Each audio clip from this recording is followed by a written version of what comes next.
परिचय।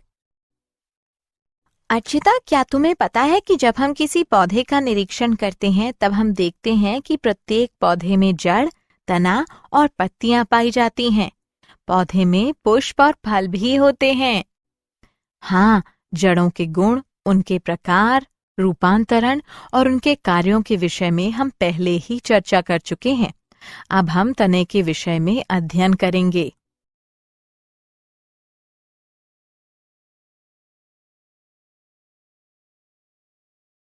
उद्देश्य। इस पाठ के अंत में आप निम्न करने में सक्षम हो जाएंगे: तने के गुणों का पता लगाना, तने के प्रकारों का अध्ययन करना, घटे हुए तने के रूपांतरणों को पहचानना, तने के भूमिगत रूपांतरणों का पता लगाना, भूपृष्ठीय तने के रूपांतरणों का अध्ययन करना, वायवीय तने के रूपांतरणों का अध्ययन करना, तने के विशिष्ट रूपांतरणों का अध्ययन करना और तने के कार्यों को समझना।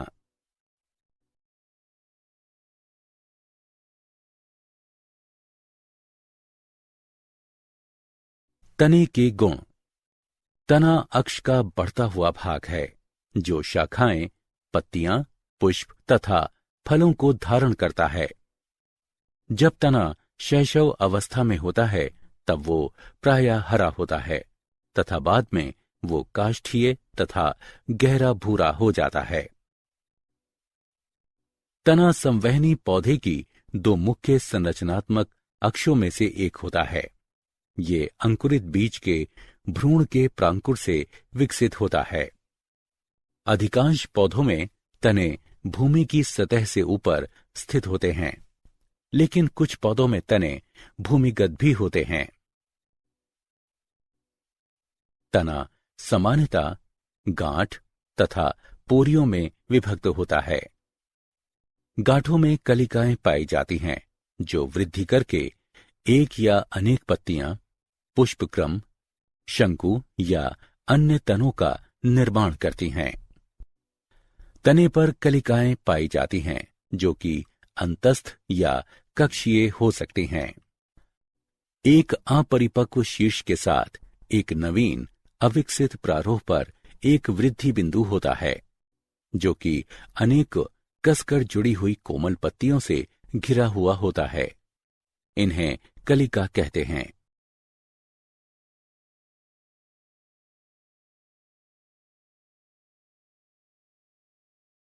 तने का शाखा विन्यास। तने के मुख्य अक्ष पर शाखाओं के व्यवस्थित होने की विधि को शाखा विन्यास कहते हैं। मुख्य रूप से शाखा विन्यास दो प्रकार का होता है: पार्श्वीय शाखा विन्यास और द्विभाजी शाखा विन्यास।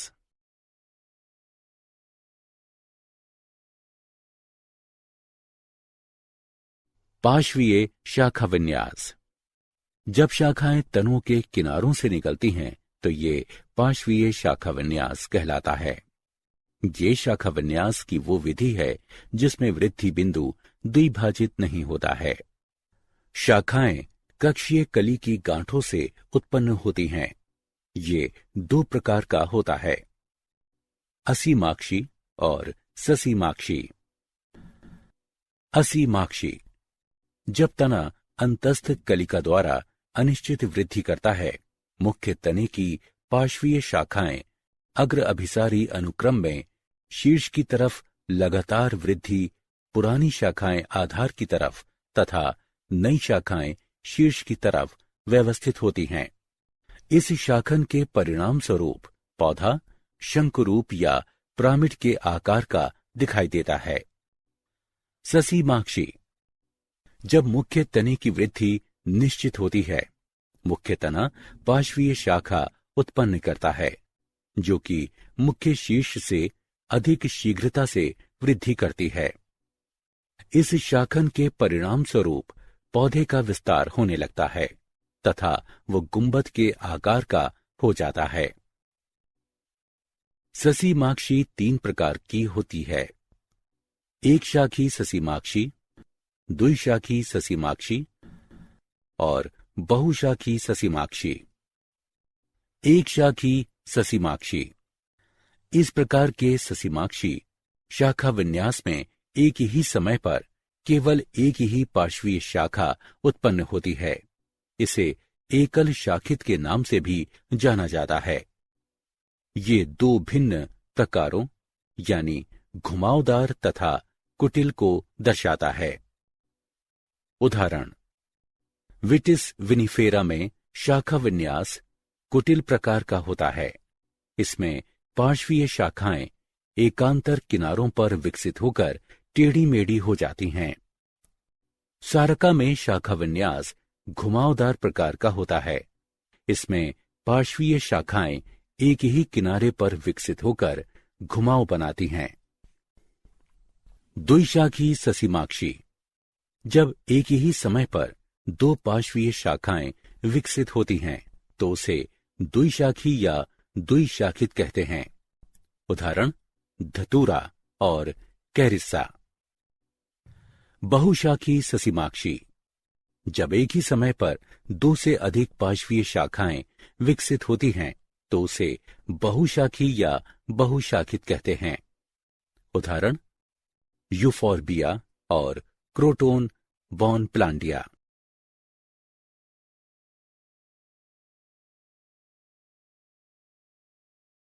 द्विभाजी शाखा विन्यास।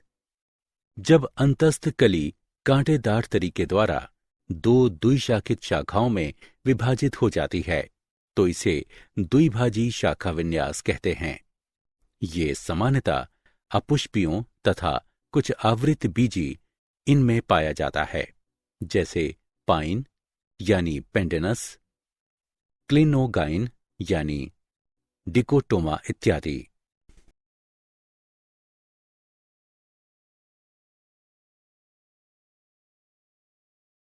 तने का रूपांतरण। सामान्य कार्यों के अतिरिक्त अन्य कार्यों को करने के लिए रूप में परिवर्तन करने को रूपांतरण कहते हैं। वास स्थान के आधार पर तने 3 वर्गों में रूपांतरित हो सकते हैं। तने का भूमिगत रूपांतरण, तने का भूपृष्ठीय रूपांतरण और तने का वायवीय रूपांतरण।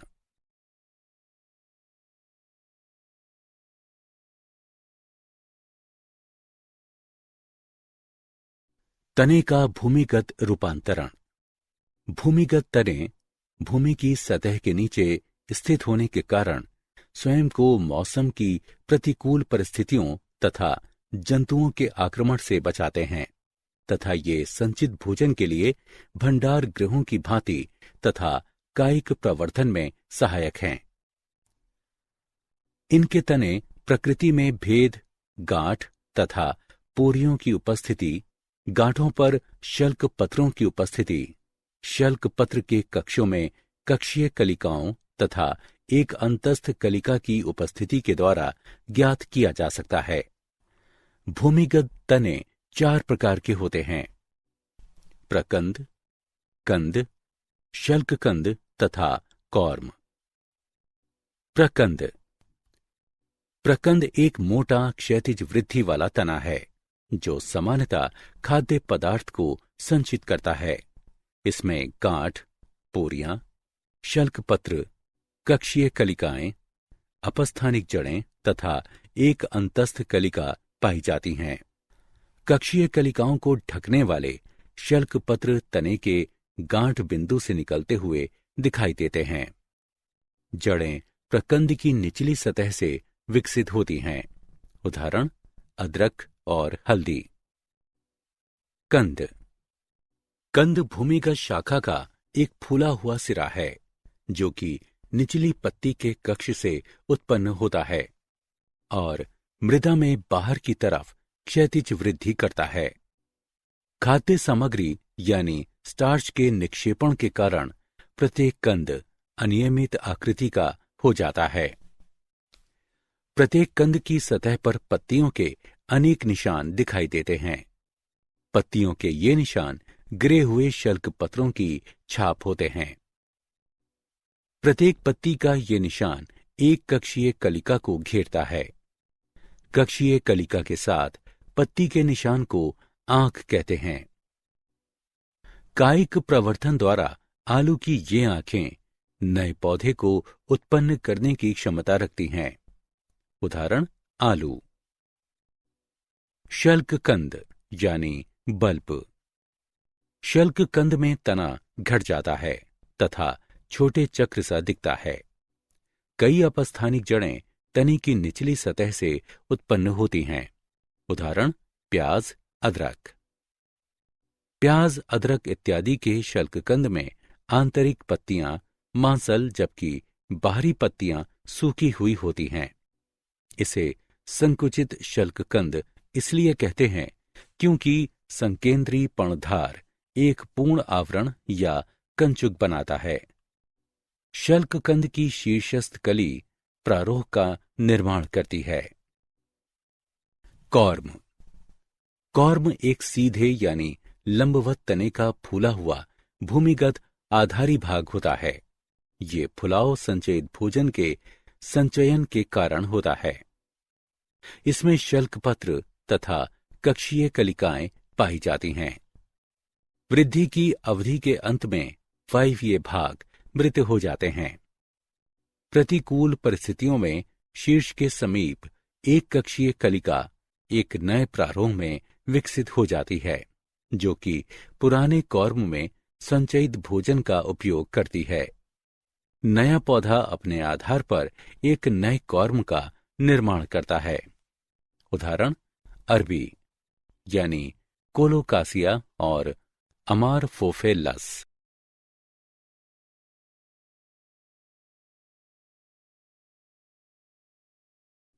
तने का भूपृष्ठीय रूपांतरण। कुछ पौधों में कायिक जनन के लिए भूपृष्ठीय तने रूपांतरित हो जाते हैं। भूपृष्ठीय रूपांतरण निम्न प्रकार के होते हैं: ऊपरी भूस्तरी, भूस्तरी, चूषक तथा भूस्तरिका यानी ऑफसेट। ऊपरी भूस्तरी। ऊपरी भूस्तरी पार्श्वीय शाखा के रूप में तने के आधार से उत्पन्न होता है तथा मृदा की सतह पर फैलता है। ये गांठ तथा पोरियां विकसित करता है। प्रत्येक गांठ पर ऊपरी भूस्तरी नीचे जड़ तथा ऊपर पत्तियां उत्पन्न करता है। इस विधि से मात्र पादप से अनेक ऊपरी भूस्तरी निर्मित होते हैं तथा वे भूमि पर सभी दिशाओं में फैल जाते हैं। यदि ऊपरी भूस्तरी के विलगन यानी पृथक होने में यदि कोई क्षति होती है तो टूटे हुए भाग एक स्वतंत्र पौधा बनाने की क्षमता रखते हैं। उदाहरण ऑक्जेलिस, फ्रेक्रिया, सेंटेला अस्टाटिका। भूस्तरी। भूस्तरी में पार्श्वीय शाखाएं पाई जाती हैं जो कि भूमिगत तने से निकलती हैं। भूस्तरी मृदा में दूरी बनाए रखने के लिए क्षैतिज दिशा से बाहर की तरफ वृद्धि करती हैं। अंततः उनका सिरा अंतस्थ कली यानी भूमि से ऊपर निकल आता है तथा एक नए पौधे में विकसित हो जाता है। ऊपरी भूस्तरी चूषक या कोई आराध्य शाखा जो कि जड़ों का निर्माण करती है भूस्तरी कहलाती है। उदाहरण अरबी यानी कोलोकासिया। चूषक। एक पार्श्वीय शाखा जो कि भूमि की सतह के समीप से उत्पन्न होती है।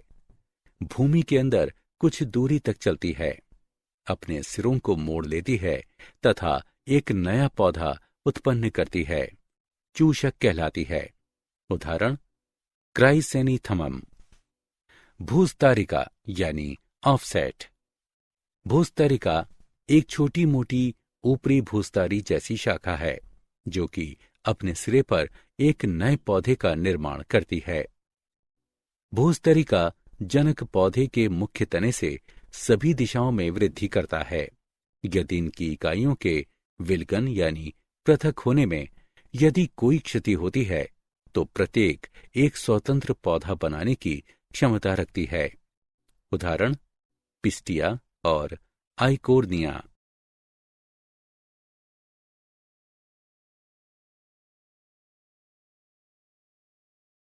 तने का वायवीय रूपांतरण। कुछ पौधों में विभिन्न विशिष्ट कार्यों को करने के लिए वायवीय तने का रूपांतरण होता है। वायवीय रूपांतरण निम्न प्रकार का होता है: फिल्लोक्लेट, क्लेडोट, तने के शूल, तने के प्रतान तथा बुलबिल। फिल्लोक्लेट। फिल्लोक्लेट अनेक पोरियोयुक्त एक चपटा तना है जो कि पत्ती की भांति कार्य करता है। नागफनी यानी ओपनशिया में तना हरे रंग की चपटी संरचना में रूपांतरित हो जाता है, जिसे फिल्लोक्लेट कहते हैं। फिल्लोक्लेट की सतह पर शूलों का गुच्छा बन जाता है। ये शूल कक्षीय कलिकाओं की रूपांतरित पत्तियां होते हैं। ये शूल न केवल पौधों की वाष्पोत्सर्जन की दर की जांच करते हैं, बल्कि शाकाहारियों से पौधों की रक्षा भी करते हैं। फिल्लोक्लेट में अलग गांठें तथा पोरियां पाई जाती हैं। उदाहरण: ओपनशिया। क्लेडोट। एक या दो पोरियों वाले फिल्लोक्लेट को क्लेडोट कहते हैं।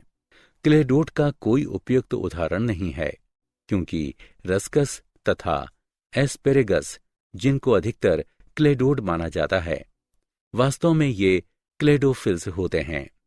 क्लेडोफिल एक चपटी पत्ती सदृश तना होता है, जो कि एक वास्तविक पत्ती समान छोटे पर्ण के शीर्ष से उत्पन्न होता है। तने के शूल। शूल एक कठोर, सीधी तथा नुकीली संरचना होती है। शूल छोटे, रूपांतरित तने होते हैं। बोगनविलिया तथा दुरंता, इनमें कक्षीय कलिका एक शूल में रूपांतरित हो जाती है। कैरिसा में अंतस्थ कलिका शूल के एक जोड़े में रूपांतरित हो जाती है। शूल कभी कभी पत्तियों, पुष्पों तथा फलों को धारण करते हैं, जैसा कि दुरंता तथा अनार में देखा गया है। शूल न केवल पौधों की वाष्पोत्सर्जन की दर की जांच करते हैं, बल्कि शाकाहारियों से पौधों की रक्षा भी करते हैं। उदाहरण: कैरिसा, दुरंता और सिट्रस। तने के प्रतान। कुछ पौधों में प्रतान तने के रूपांतरण की भांति विकसित होते हैं। साइसस क्वाड्रान गुलेरिस में अंतस्थ कलिका एक प्रतान को जन्म देती है तथा पैसीफ्लोरा में कक्षीय कलिका प्रतान में रूपांतरित हो जाती है। बुलबिल। बुलबिल एक विशिष्ट बहुकोशिकीय पादप शरीर है, जो कि जनन के लिए आवश्यक होती है। अगैव में पुष्प कलिकाएं बुलबिल में रूपांतरित हो जाती हैं। ये बुलबिल पृथक होकर मृदा के संपर्क में आ जाती हैं तथा एक नए पौधे के रूप में विकसित हो जाती हैं। डायोस्कोरिया में कक्षीय कलिका बुलबिल में विकसित हो जाती हैं। ये बुलबिल मातृ पादप से पृथक होकर एक नए स्वतंत्र पौधे के रूप में वृद्धि करता है।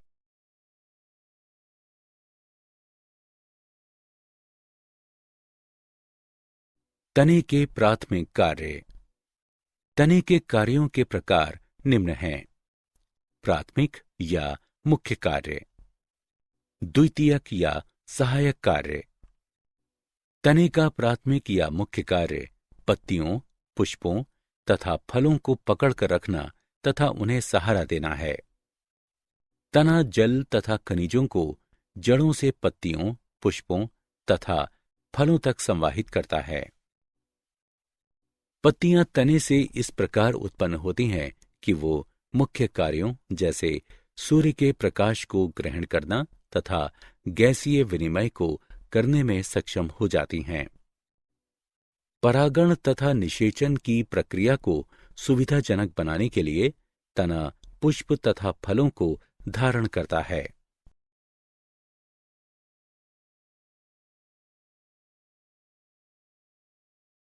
तने के द्वितीयक कार्य: सहनशीलता बढ़ाना। जिंजीबर, कुरकुमा तथा डायोप्टेरिस में भूमिगत तने पौधों को प्रतिकूल परिस्थितियों पर काबू पाने में सहायता करते हैं। भोजन का संचयन। भोजन मृदूतक यानी पेरेन्काइमा कोशिकाओं तथा भूमिगत तनों जैसे सोलेनम ट्यूब्रोसम, अरबी यानी कोलोकासिया और अदरक में संचित होता है। आरोहक की भांति तने प्रतान, हुक, कांटे आदि में रूपांतरित हो जाते हैं, जैसे कि पैसिफ्लोरा, बोगेनविलिया तथा विटिस फिनिफेरा में।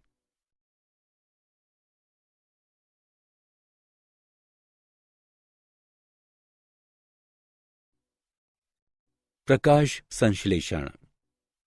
ओपनशिया, एस्परेगस तथा रस्कस आदि की तरह जब तने फिल्लोक्लेड तथा क्लेडोड रूपांतरित हो जाते हैं, तब नवीन पत्तियों सदृश चपटे तने प्रकाश संश्लेषण में सहायता करते हैं।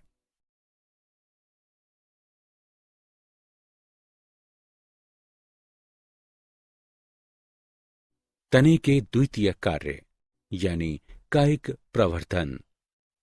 ऊपरी भूस्तरी जैसे घास में, भूस्तरी जैसे स्ट्रॉबेरी में, भूस्तरिका जैसे आइकोर्निया में तथा भूमिगत तने जैसे आलू अदरक में तने कायिक प्रवर्धन के लिए प्रयोग में लाए जाते हैं।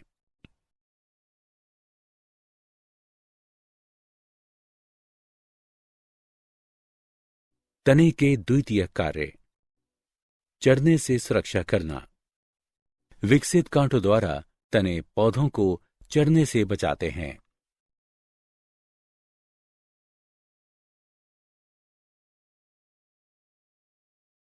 क्या आप जानते हैं काष्ठीय आरोहक यानी कंटकरोही या लता को लियाना के नाम से भी जाना जाता है। वायवीय तने का मोटे भाग को कूट बल्ब यानी स्यूडो बल्ब के नाम से भी जाना जाता है तथा ये ऑर्किड में जल तथा अन्य पदार्थों का संचय करते हैं। केले में अंतःभूस्तारी चूषकों को सोड अंतःभूस्तारी चूषकों के नाम से भी जाना जाता है।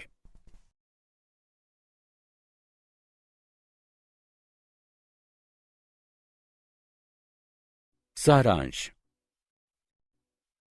आइए हमने जो कुछ सीखा है उसे संक्षेप में दोहराएं। प्रारोह तंत्र तने, पत्तियों, पुष्पों तथा फलों में विभक्त होता है। तने के मूलभूत आकारिकी लक्षणों के अंतर्गत गांठों तथा पोरियों, बहुकोशिकीय रोम की उपस्थिति शामिल है। तना धनात्मक प्रकाशा अनुवर्तक होता है।